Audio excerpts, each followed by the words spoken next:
It's a real privilege to be here and speaking particularly on a subject that has long interested me and that I hope you will find interesting too, although I can't assure that.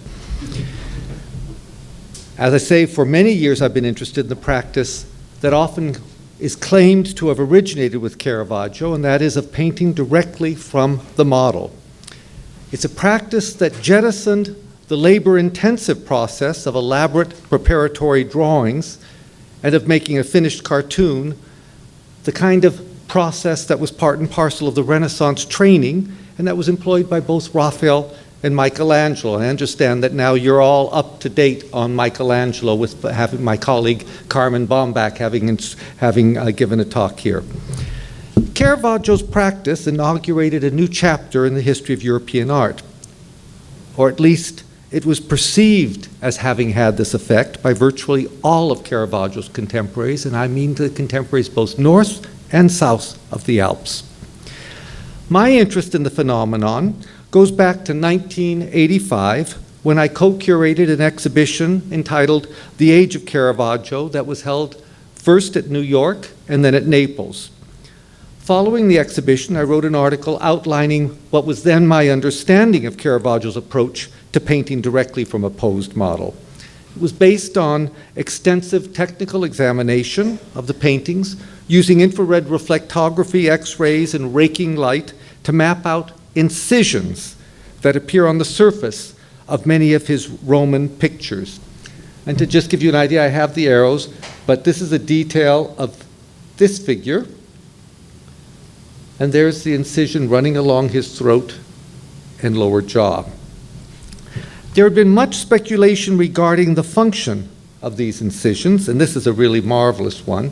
This is the famous first version for the conversion of St. Paul. There's his head, and you can see that the incisions map out his nose, his cheek, and the placement of his eyes, very much the way an artist does a very quick sketch on paper. So there had been much speculation about the function of these, and they've now become the focus of really increased, intense studies, enhanced by the technological advances in the diagnostic equipment that we now use for looking at works of art.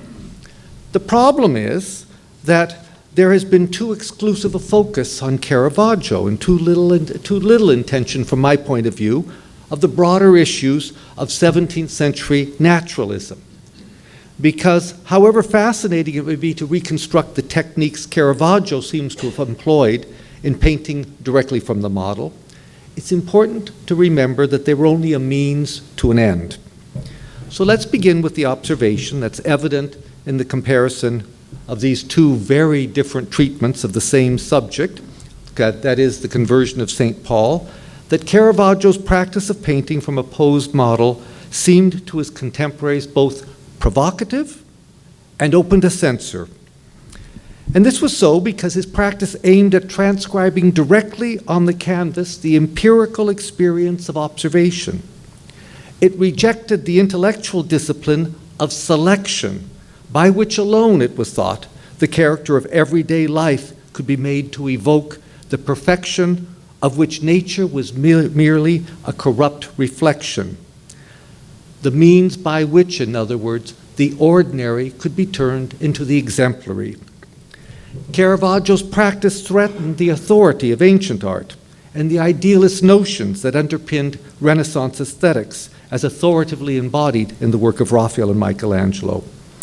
And you can see what he was up against in Taddeo Zucchero's painting, dating from 1560 in the Church of San Marcello al Corso, which was directly inspired by Michelangelo's treatment of the same theme in the Vatican.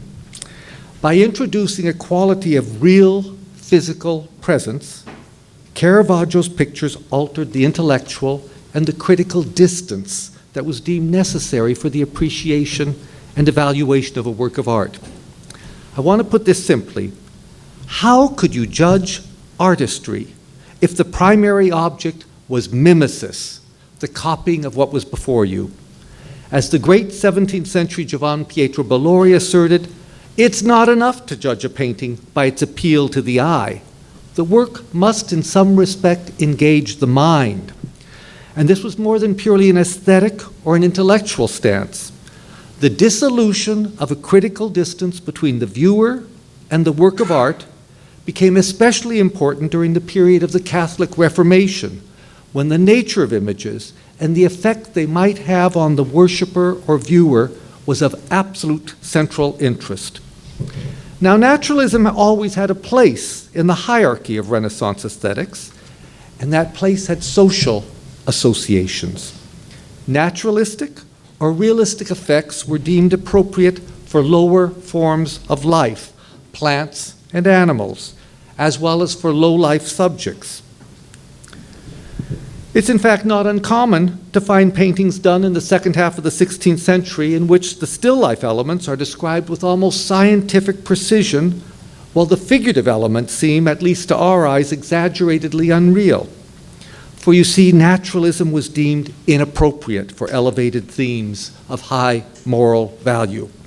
The picture I'm showing on the screen is by Jacopo Ligozzi, who was among the earliest illustrators of natural history, and just look at the extraordinary botanical illustrations he was capable of. These are, in my estimation, some of the finest that were ever created in Western art. The controversy Caravaggio's practice introduced might be likened to the battle waged in the 1960s between high art and popular culture in the wake of pop art. It was indeed claimed by Caravaggio's detractors, and they were very far from being ignorant or lacking in recognition of his gifts, that his paintings appealed above all to people who knew nothing about art, and that who were only capable of judging the merits of a painting by its resemblance to nature. And this is really absolutely crucial for understanding the dynamic that circulated his innovations. Now, it did not help that Caravaggio, his cohorts, and his followers also happened to embrace a bohemian lifestyle. This was in direct opposition to the social status artists had worked so hard to achieve in the previous 2 centuries. It's really remarkable how the biographers of all the Caravaggesque painters emphasize how unruly their behavior was, their lack of learning, their poor dressing habits. And this they emphasize almost as much as their low-life subjects that they so often treated. Fortune tellers like the one by Caravaggio on the screen, gambling, drinkers, playing musical instruments like this marvelous one by Valentin de Bologna. It's in that stereotype of the bohemian painter creating scenes of low life that we encounter the social provocation of that Caravaggio's style had affected on the artistic hierarchies. So nonetheless, in approaching Caravaggio's practice, it's well to remember that in working from the posed model, he was building on established Renaissance traditions. For drawing from the posed model had been common practice for generations.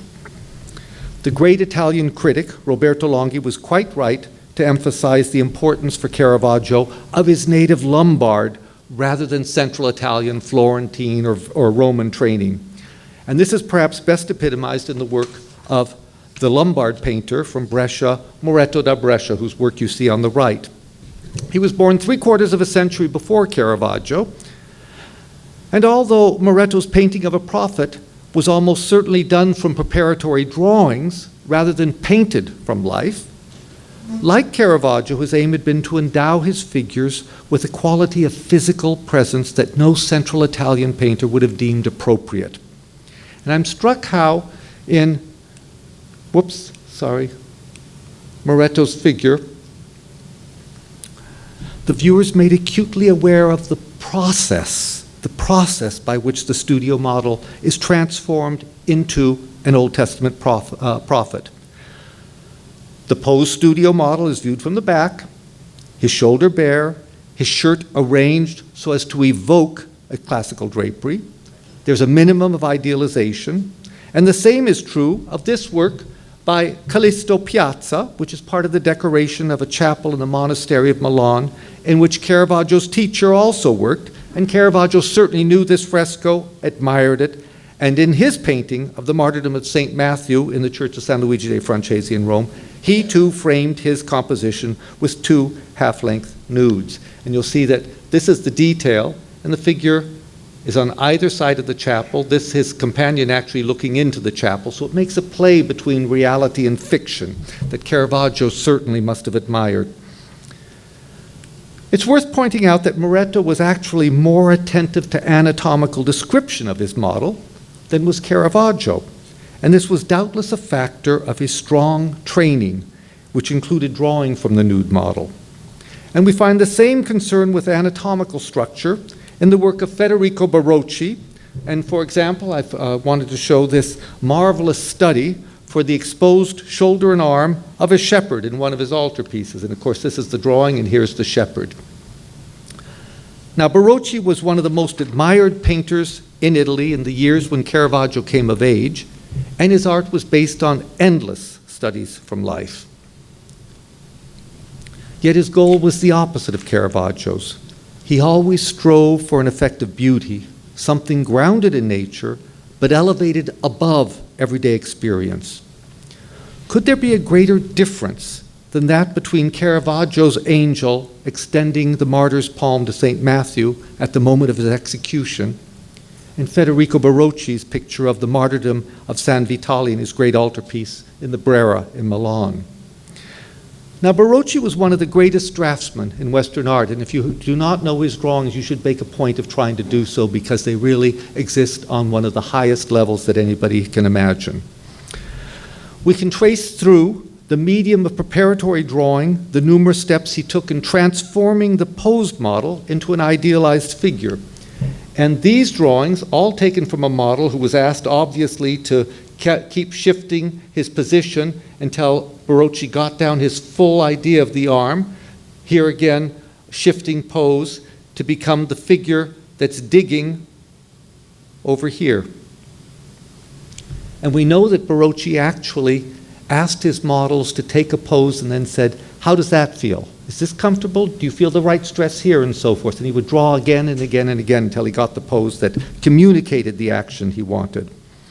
It was an approach, a procedure that aimed at achieving an effect of verisimilitude. But without the drawings, we would be unable to trace the labor-intensive process by which he arrived at this effect. For the angel remains a projection of Barocci's imagination. It's very different with Caravaggio and with his angel, who, as with Maretto's prophet, is painted in a fashion that makes us perfectly aware that of the process by which he was conceived. For Caravaggio's done nothing more beyond adding clouds, almost like painted theater props, to disguise the fact that the figure was painted directly from a young boy lying on the edge of a table with his head and arm projected over as though he were reaching for something on the floor, and with his back leg elevated on a box. And that's what I've intended to show here. And I think that you can see how directly he's taken it from this. No matter where one looks in the picture, one is made aware of the way Caravaggio has quite literally collaged together his composition from individually posed figures, some of whom were models we can recognize in other paintings. Since he did not employ large-scale cartoons, he had to create a means of laying in the parts of the composition to obtain a coherent composition while he worked on the individual components.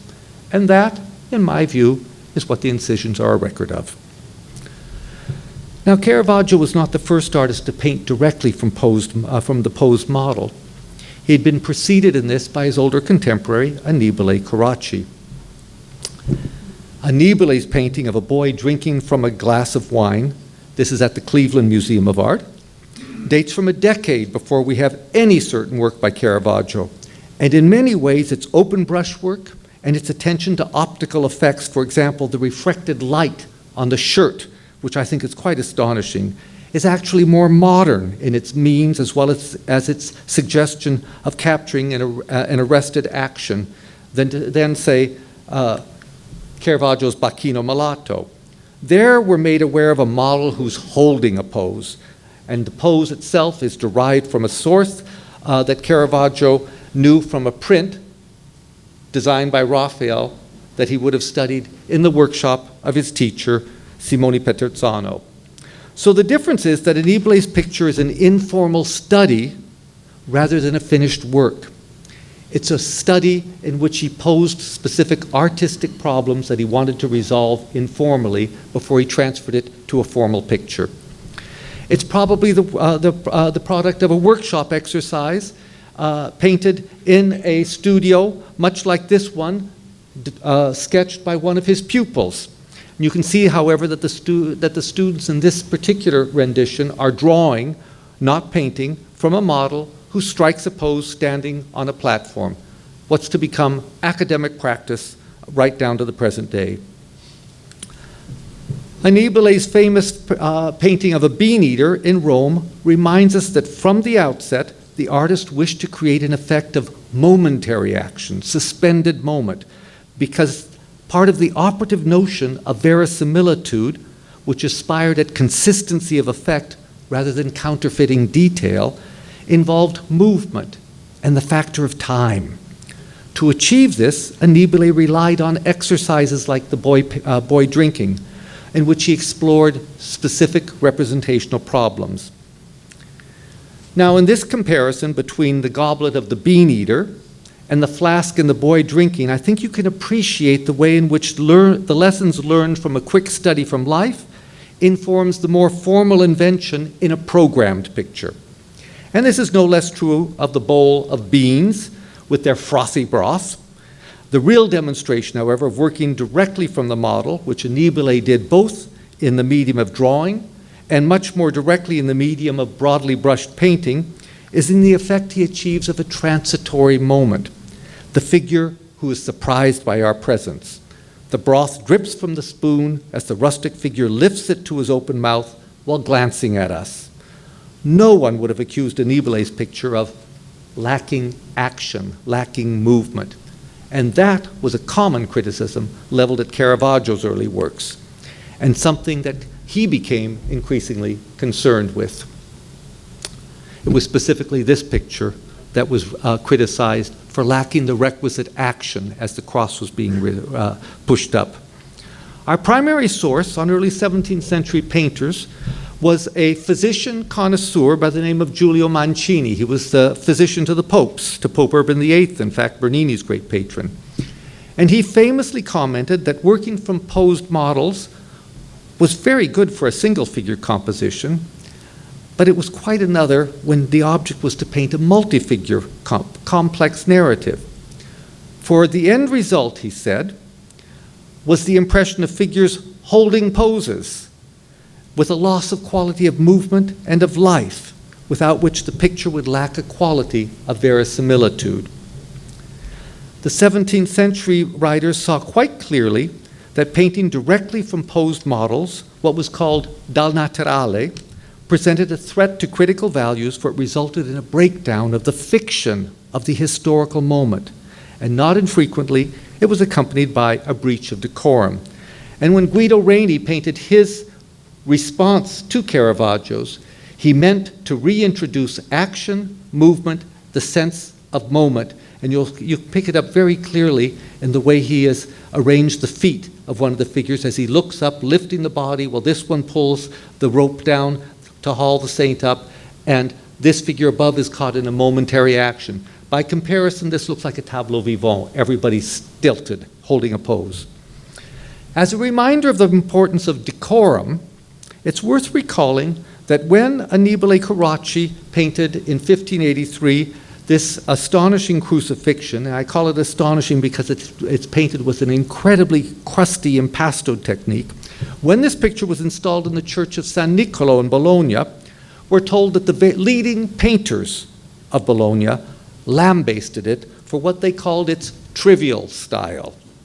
They said, and I'm quoting now, "It was easy enough to strip a worker, to pose and dress him up and copy him into a picture and earn great credit with little expenditure of genius from those who know nothing. But that's a style to be practiced in the academy, not one to be used for altarpieces. For in art," they maintained, "the good and the beautiful does not consist in setting about by observing and studying figure by figure, and thus proceeding by groping." It's a remarkable criticism, I think. I imagine their reaction would have been even more vociferous had Ludovico Carracci's fascinating painting of the same date, The Lamentation, been painted as a public altarpiece rather than for a private gallery where it escaped censor. And I have to say that one of the reasons I wanted so badly to acquire this picture for the Metropolitan where it hangs is because it lies at precisely this crucial moment when painting in Italy is being redefined. And I had one visitor who came up to me and said, "When are you going to get rid of that awful looking picture?" And I said, "I think you're missing the whole point of it." She said, "You know, it just doesn't hold together." I said, "That's because it's going several directions at the same time, and that's what makes it such a crucial marker of this moment." The figure of Christ was unquestionably studied directly from a posed model, dal naturale. And we know that from this drawing. A model or workshop assistant has been posed lying down with boxes to elevate the legs, very much like the model I showed you for the way I imagine the angel in Caravaggio's picture to have been painted. Now, the drawing you see on the screen was probably not by Ludovico, but by his younger cousin, Annibale. But I think we can easily imagine that Ludovico painted the same figure alongside Ludovico, but more from the side rather than from feet on. Fortunately, we have quite a number of drawings of this type by Annibale and Ludovico, and you can see the representational problems they're constantly putting in front of themselves. And the only question is how many were done with a particular painting in mind, and how many were simply exercises for representation. I love this comparison because this looks like an informal study, but from this we end up with an amazingly remarkable religious image of the dead Christ with all of the implements of the Passion, the feet right in the foreground. The most astonishing picture of this kind that I know is one by an artist who had connections with the Carracci Academy and with in Bologna, and that is Cagnacci, Guido Cagnacci. When the picture came up for auction in Vienna some years ago, there was a lot of discussion about its possible date and attribution. Many of them thought it was a work of the 19th century. I had not seen the picture. A number of dealers phoned me up, as well as collectors, saying, "What do you think?" And actually, I wasn't quite sure whether it was a 19th century painting or a 17th century painting. This is a remarkable phenomenon. I think it goes to show really how advanced these experiments were. So following its purchase by a dealer who I knew, he had it brought to New York, and I arranged for it to come to the Metropolitan Museum so it could be examined. And there's no doubt in my mind now that it's a picture of the 17th century and that it's by Cagnacci, and I want to show you why. We made x-rays of it. Now, this x-ray shows the picture turned 90 degrees, and you will see there's a figure of St. John the Baptist, one leg down, one arm up, preaching. There's his head, and if you look very carefully at this head, and then look at the morphology of this head, you'll see that it's absolutely the same artist at the same moment in his career. But as this detail of the x-ray of the head and shoulders of the finished picture shows, the reclining model was painted with astonishing directness, dal naturale. But as I hope this sort of very brief overview demonstrates, this tradition the tradition this is indebted to is that of the Carracci Academy, not to that of Caravaggio. So Caravaggio is the source of all naturalism in the 17th century, is simply one of the myths that has been created by an over-strong focus on his work. I think that what I'm saying will be evident if for a moment we look again at this detail of Ludovico Carracci's astonishing entombment in the Metropolitan Museum, in which there is a clear stylistic distinction made between the naturalistic treatment of the figure of Christ, which critics of the day would have termed truthful or vero, and the more conventional treatment of the other figures, which would have been recognized as belonging to a higher sphere of verisimilitude. And this is because Ludovico plainly wanted the figure of Christ to register in a more powerful quality of physical presence than the other figures, and thus to have a greater impact on the sensibilities of the viewer. It's a conscious manipulation of style for desired effect. Now, Giulio Mancini, the medical doctor I mentioned to you, gives us a convenient list of what an artist needed to think about in undertaking a history painting or altarpiece. There was the place where the event took place, the period, the requisite lighting for a particular time of day, who the principal figures were, whether there was one or many, as well as the kinds of costumes and expressions that would be appropriate. And then there was the matter of decorum and of grace. In classical theater, we're talking about Corneille and Racine. We're not talking about Shakespeare. And what we are talking about are what were known as the unities. Everything, Mancini declared, needed to be endowed with that quality of action and proper arrangement. Now, Caravaggio was very keenly aware of these considerations. Indeed, we find him using elegant or artistically sanctioned poses to give his naturalistically based paintings artistic legitimacy, as well as to sharpen their polemical impact. Now, I know that many of you will recognize that the gesture of Christ in the calling of St. Matthew makes a conscious reference back to Michelangelo in the creation of Adam. But the thing that has always interested me most is the position of the figure as a whole, which we can only begin to discern once we recognize where his feet are. And he's actually in a position, a balletic position, which, if you'll forgive me, I'm just going to go to the front and demonstrate a bit. Try not to fall off the stage. His feet are like this, and he's turning like this. It's an extraordinary, convoluted, and consciously elaborated serpentine pose, such as Raphael or Michelangelo would have used.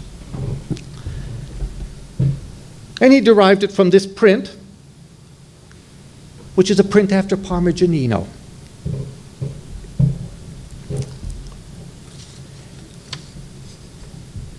He consciously employed poses derived from canonically recognized high art to identify and elevate his sacred figures and to distinguish them from those around that embodied everyday humanity. I've mentioned the outstretched hand in the previous picture, but have a look at this extraordinary picture of the Madonna Di Loreto, where once again you recognize that the pose of the Virgin is derived from a classical prototype, and it's exactly the same pose that Poussin employs, and Poussin we think of as at the absolute opposite pole of Caravaggio. Now, in the years following his flight from Rome, Caravaggio became increasingly attentive to the key issues of time, place, and decorum. His great Nativity in Messina is set in a stable, the depth of which is clearly indicated by the beams of the ceiling. There's a humble still life in the foreground. The figures are set well back from the picture space. The figures are tightly organized, and there's a beautiful moving orchestration of gesture. The Sicilian biographer Francesco Susino declared, and I'm just going to quote this one great work of art would have been enough for Caravaggio's glory for centuries to come, because here he removed himself completely from dryness and from exceeding dark tones. Instead, on the ground is a basket with carpentry tools, alluding to St. Joseph's trade. On the left, the Virgin is seen stretched out on the ground, looking at the Christ child wrapped in cloth and caressing him. She is leaning on a manger, behind which those animals are grazing. And on the right side, at the foot of the Virgin, St. Joseph is seated deep in thought. Nearby, the three shepherds adore the newborn child. The first one has a staff in his hand and is dressed in a white garment. The second, with his two hands joined in prayer, shows a bare shoulder that looks like living flesh. And finally, the third one looks on admiringly, his bold head painted marvelously. The rest of the canvas consists of a black background with rough wood that constitutes the shed. The fact is that that Susino could read the orchestration of these gestures as three emotive states responding to the vision of the Virgin and child. Caravaggio has embraced a new apparatus of gestural meaning. Whether any of these figures was actually painted directly from posed models, as opposed to having been based on preliminary studies, seems to me extremely dubious, especially if we compare this work to one that has often, but I think almost certainly wrongly, been considered virtually contemporary with it. And this is the Nativity with Saints Francis and Lawrence, where each figure resonates with individuality, and where the angel, like his counterpart in the martyrdom of St. Matthew, was obviously painted from a young model lying prone on a table. I agree completely with a number of scholars that this picture must date from Caravaggio's Roman period. And it was only after he left Rome that he felt free to embrace a number of classical precepts that in Rome he had rejected. And for those of you who are unaware, this is the painting that was stolen in the 1960s and has not yet been retrieved, but about which there was a little notice in the paper. The mafia was assumed to have stolen it. Whether it was in Switzerland, whether it's been destroyed, we have no idea. During the Roman years, Caravaggio was adamant. According to the very early report that was given to the Netherlandish biographer Karel van Mander, Caravaggio maintained that all works were nothing but bagatelles, children's work, trifles, whatever their subject, and by whomever painted. Unless they were painted from life, he believed that nothing could be better than to follow nature. As for the hierarchies of painting, which placed still life at the bottom, as well as portraiture, since they involved imitation rather than invention, we have it from one of the artist's greatest admirers and collectors, Vincenzo Giustiniani, that Caravaggio maintained that it took as much effort and talent to paint a vase of flowers as a figure. This was a completely polemical statement. I actually don't believe that Caravaggio believed it, but it implied, if we were to take him at his word, that he believed that a good still life painting was as much of an achievement as a complex figure painting. That's a complete reversal of the standard hierarchies. But in point of fact, he abandoned still life painting as soon as he got commissions for altarpieces and history paintings. So to recapitulate, in considering Caravaggio's method of painting from a posed model and the effects it aimed at, we need to remember that it was an extension of the practice of drawing from the posed model, as well as painting heads from life. The intersection between the practice of portrait painting and that of an allegorical or religious subject. Now remember, portrait painting stood fairly low in the hierarchies because it was deemed to involve more skill than imagination. It was from this practice that Caravaggio derived his method of making his complex compositions. And the method I'm referring to is quite clear in some of Velázquez's unfinished portraits. Take, for example, this one of the great sculptor Juan Martínez Montañez, especially the brushed-in placement of the bust of Philip IV at the bottom right of the canvas, which is just sketched in with a brush. Or that of an unknown man in the Alte Pinakothek in Munich. And here you can see the head is finished, this part of the collar just sketched in with 2 brush strokes, and the hand is basically just a claw-like form that the brush sketched in for its placement. These examples probably give us some idea of what the understructure of Caravaggio's paintings look like. And by this I mean the blocking in of the composition. In this study of a young peasant girl by Velázquez, we can appreciate just how rapidly the artist blocked in the forms and then concentrated on the head, which he brought up to a fair degree of finish. I just want to remind you that this was hardly an innovative technique. We find it as early as the 16th century, and I'm showing Lucas Cranach's study of the head of Martin Luther's father, and here you can see how quickly he dashed in the lines. And on the right, a portrait by Romney with the same sort of sketch-like treatment as a starting point. We find a similar procedure in Vermeer's Allegory of Painting. And I love this picture because it's Vermeer showing a painter working from a posed model who representing an allegorical figure. In this case, The contours are more carefully laid in and actually bear a closer relationship to what we find in those incisions in Caravaggio's work. But the function is absolutely identical, to fix the position and the pose of the figure so that the model could resume the pose at a future setting. And I hope that all of you can see this quite clearly, how he has laid in on the brown ground of the canvas the outlined contours of the figure. Yet the artist went about working from the model in a similar fashion. One had, however, a more open, direct, rapid technique, that's Velázquez, while the other was more labored and detailed. Importantly, we find that what must be the same procedure in Michael Svert's marvelous allegory of painting, and this is in the Rijksmuseum in Amsterdam, in which in the background there is depicted a painter at work on a canvas, painting directly from a posed model. Hanging on the wall behind that canvas is a fully worked up painting, and it happens to represent an actual surviving picture by the artist that's in the museum at Karlsruhe. Unfortunately, the picture of the artist in his studio is not well preserved, and so we're not able to say whether it shows the painter holding in reserve the shape of the model, as well as the other elements in the composition, and painting a dark background around them, which I personally think is probably the case. And the reason I think this is the way I think Caravaggio practiced, and it's also the way in which a number of earlier artists had gone about their compositions.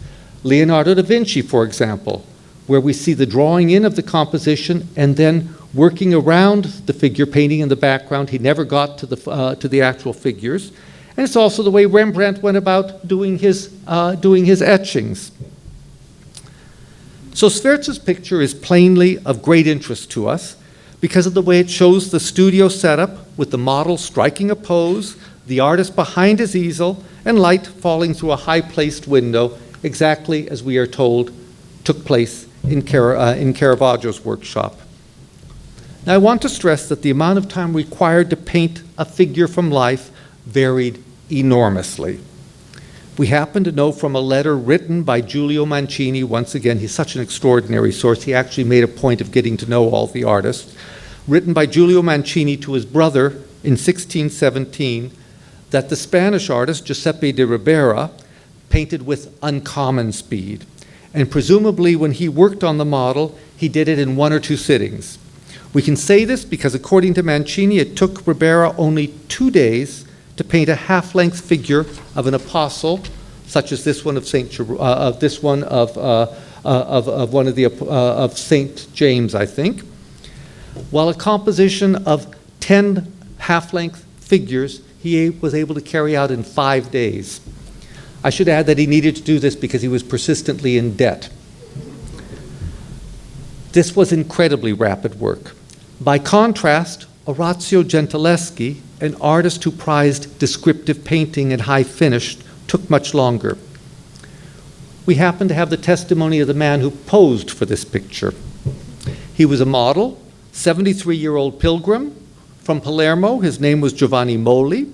He worked for Gentileschi during the Lent of 1611, and when he testified at a trial concerning the rape of Orazio Gentileschi's daughter Artemisia, he said, "Orazio made me strip to the waist for Saint Jerome, and during the 40 days of Lent, I would go to his house 3 or 4 times a week, and some days I was there from morning to night, and I ate in his house, and he paid me, but I slept at my own house."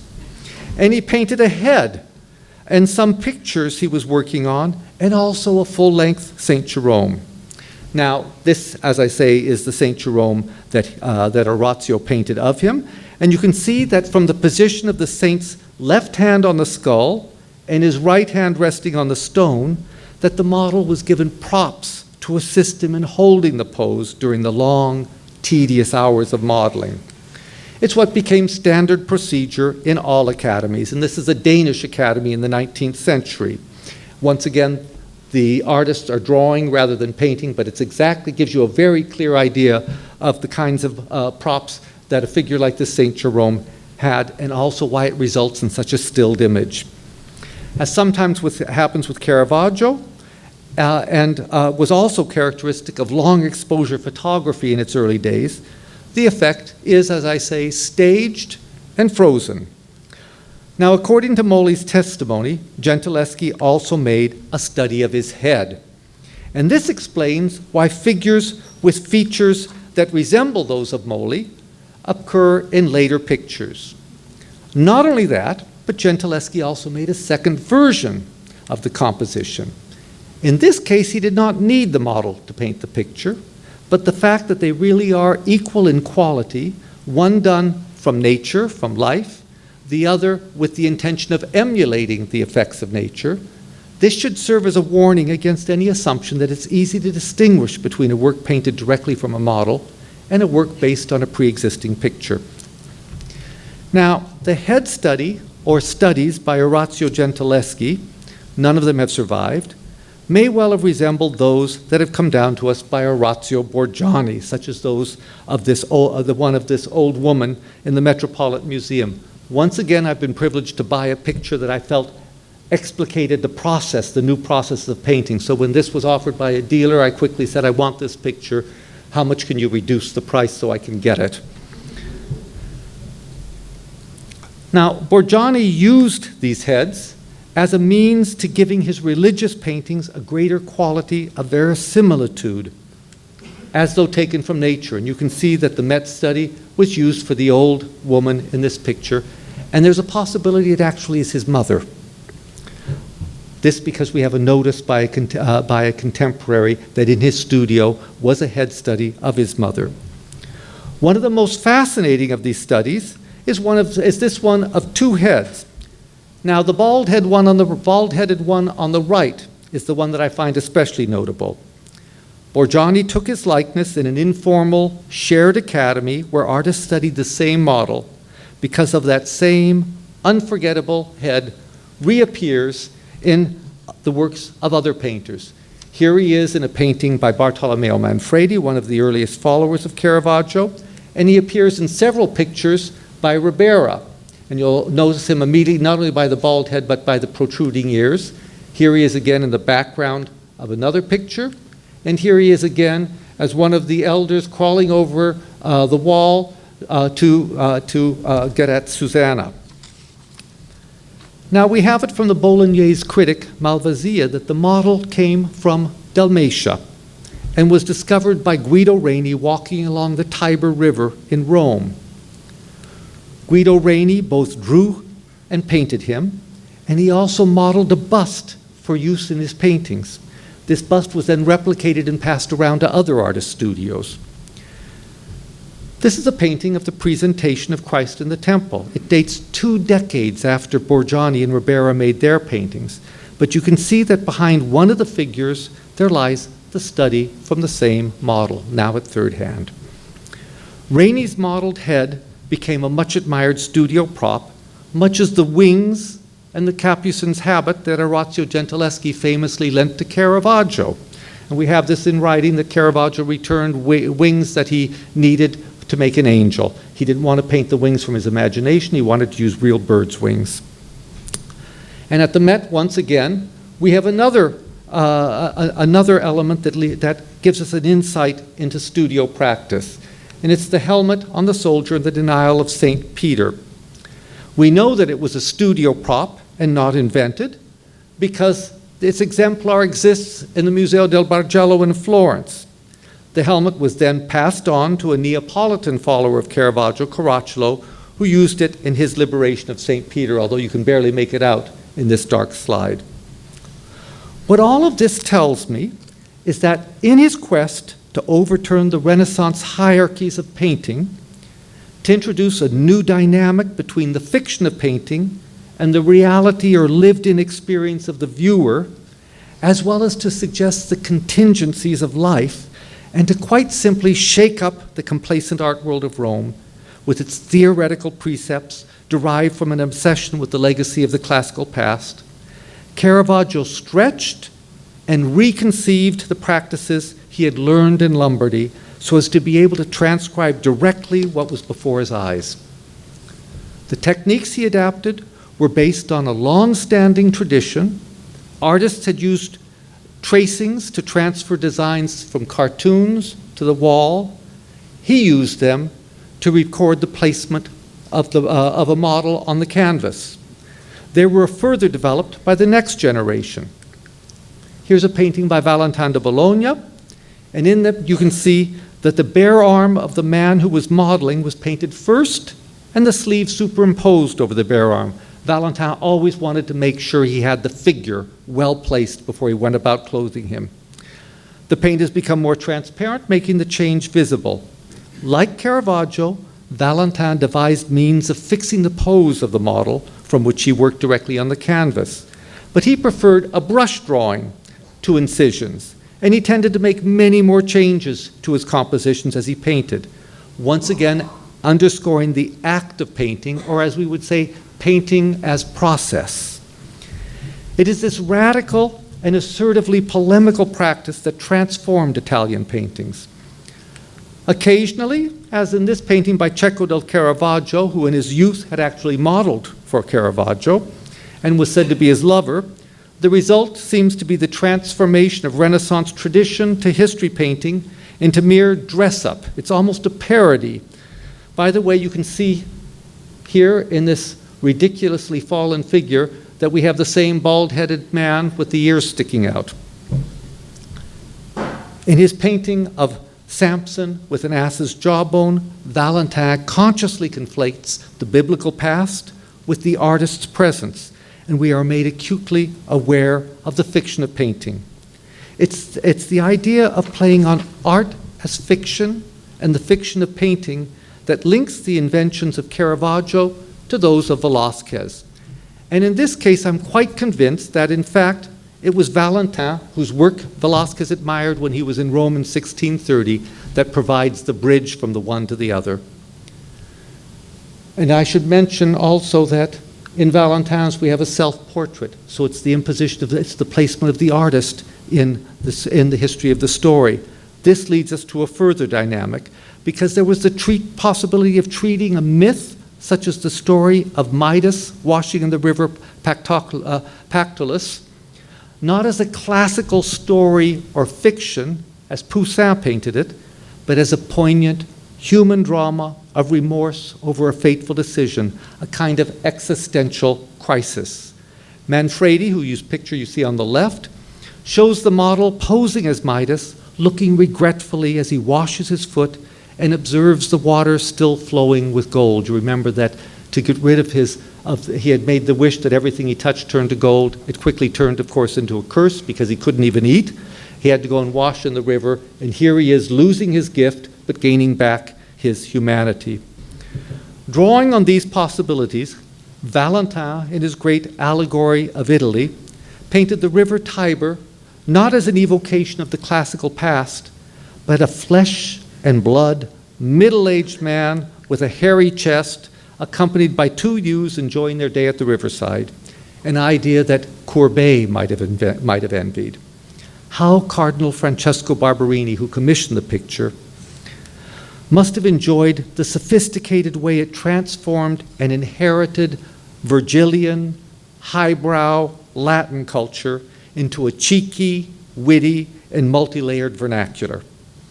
In Valentin's allegory, the artist has intentionally inverted artistic expectations, and that must have been part of its allure. And as this comparison is meant to show, of two erotically charged images, Caravaggio's practice of painting from life, dal naturale, was only a prelude to an even more radical experiment that brought painting to the very threshold of what we would call a modern dynamic. And here we have Guido Cagnacci's depiction of the Penitent Magdalene, which I'm showing juxtaposed with a painting by Gustave Courbet, painted 2 centuries later.